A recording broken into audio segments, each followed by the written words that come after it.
کی بات ہے کہ اب عمران خان صاحب کی تقریباً سارا کنبہ ہی ان کا تقریباً زیر حراست ہے. میں تو یہ کہوں گا بیٹے شاید اس لیے نہیں کیونکہ وہ ملک سے باہر ہیں.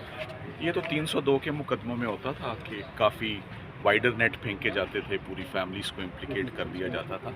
تو یہ افسوس کی بات ہے کہ دے آر حلیمہ خان صاحبہ اور ان کی بہن عظمیٰ خان, یہ دے آر ایلڈرلی فیمیلز اور ان کا کوئی پولیٹیکل بیک گراؤنڈ نہیں ہے, کوئی گورنمنٹ میں ان کا کوئی عمل دخل نہیں تھا. اس کے باوجود ان کو بلا وجہ گرفتار بھی کیا ہوا ہے اور ریمانڈ پہ ریمانڈ بھی ان کا ایکسٹینڈ ہو رہا ہے.